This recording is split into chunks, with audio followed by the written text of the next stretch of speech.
Piet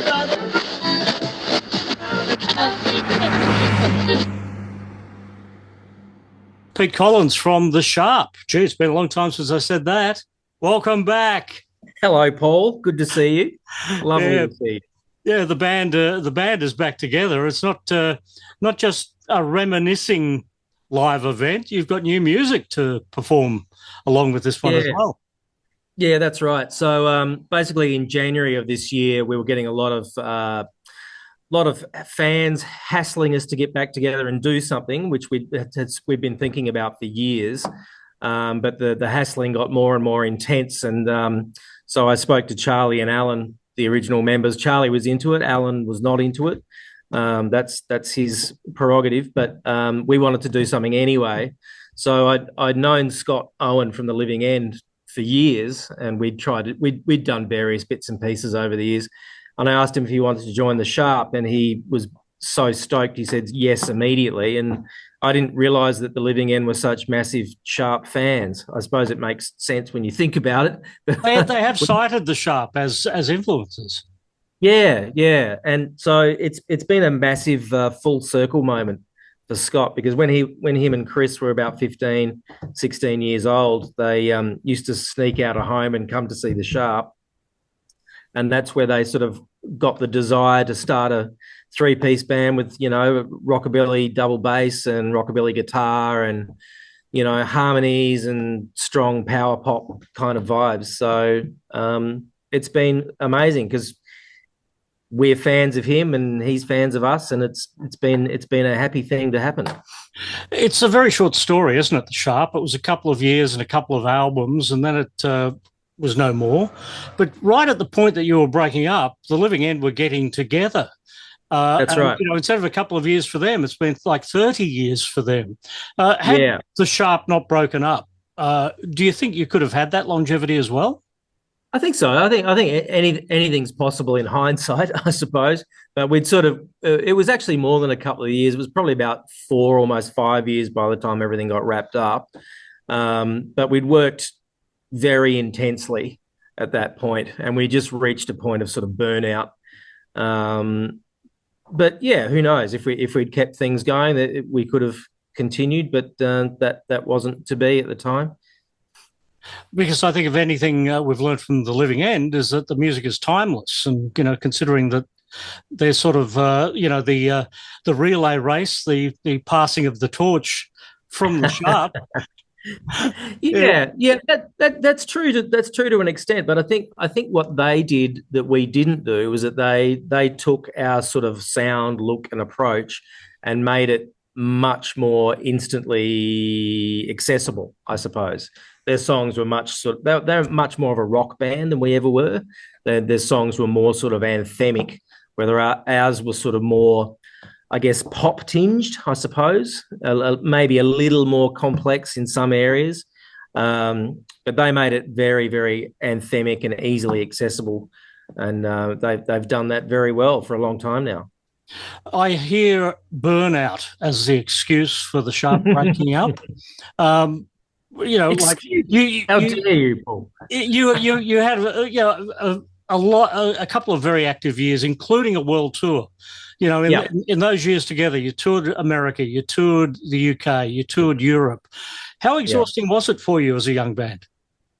Really intense. I mean, it sounds like I'm whinging, but it's a 365-day a year job. I think there was 1 year where we did 320 gigs in 1 year. So that doesn't leave much time for much else, because there's travel days and, but that's sort of what happened. It was just a very intense time, and we decided to call it quits.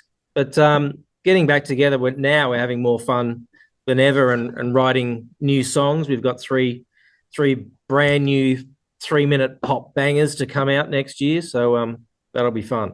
So the songs I'm seeing in the set list tonight, If I Fell, Skinny Dog, and Enemies, are they the... Have you got... Is that the set list from Birds? Yeah. Yeah. So Tonight is a new song. Enemies is a new song. Skinny Dog's a new song. If I Fell in Love with You is an old Beatles cover. Oh, okay. That wasn't listed. Okay. Yeah, yeah, but we'll take the credit for that one anyway. It's fine. Yeah, well, take the credit for a few Lennon McCartneys. Yeah, so that's what we're doing, and we're writing more all the time. Scott's fairly busy with Living End, but he does have a bit of time off in between tours and whatnot. So we try to get together as regularly as we can and formulate new material. Yeah, which has been a lot of fun. If I Fell's a very unusual cover for you, then I can't think of anything further sounding from the Sharp by the Oh, Beatles. not well. Yes and no. I think it's one of those songs that way back in the '90s we always used to warm up our voices with it. So we'd use that before we go on to get our harmonies right, and that's we've carried on that tradition with this version of the Sharp as well, and we love that song so much because of it's very pure and sort of innocent, and it's got a I don't know, it's got something very special about it, and when we pulled it out at Birds the other night, it went over really really well. So we'll probably continue doing it. Louis Lee Feltrin's the other member of the band, the new lead singer of the band. So with Louis and Scott, is this the lineup you're recording the new music with?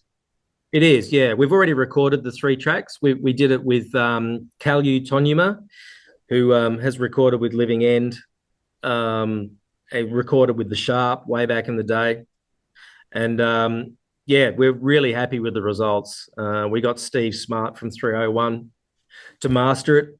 We got Tony Mott from, well, you know, Tony Mott, the photographer. He's done a whole bunch of new shots for us. So things are looking pretty rosy for next year.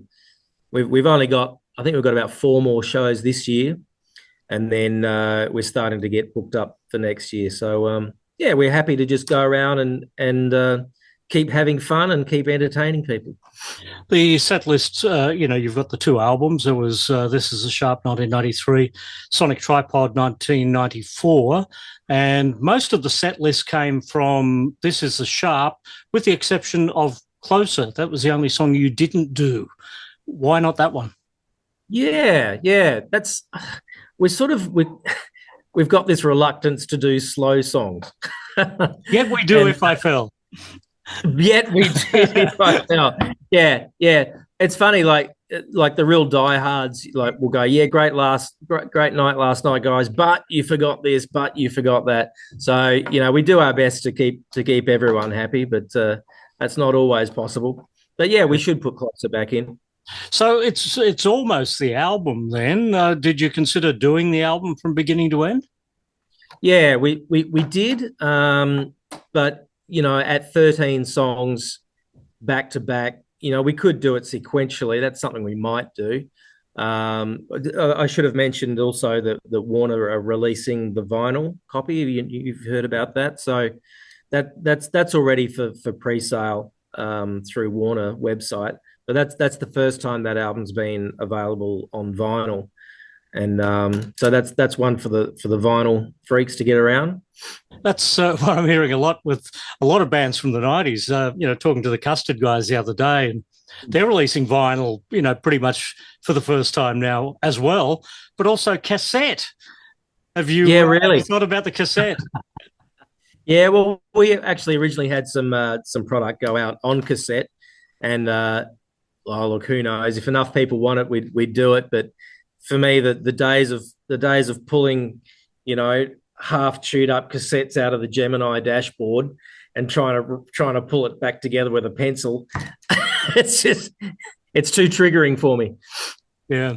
Well, I take it, based by the way you're dressed, the Sharp performing live can't be out there doing 300 shows a year anymore because there's things to do in the day job.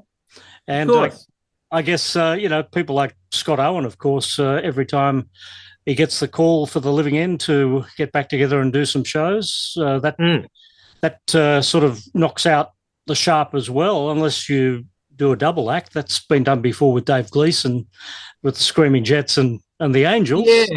Yeah. Well, that's not out of the question either. I mean, if the opportunity came along for us to do, I don't know, a Red Hot Summer or something like that, and if Living End were on the bill, well, sure, he's there anyway. We could be the opening spot if he's up for that. But Living End aren't you know, as crazy busy as they used to be back in the day. They're mainly on that sort of festival circuit. Um, but yeah, we work around him, and we're happy to do it. Well, it's good to see the band back together again. It's great that the original albums are coming out on vinyl for the very first time, and Mm. 2025 is still going to be alive and well, and the year of the Exactly. sharp.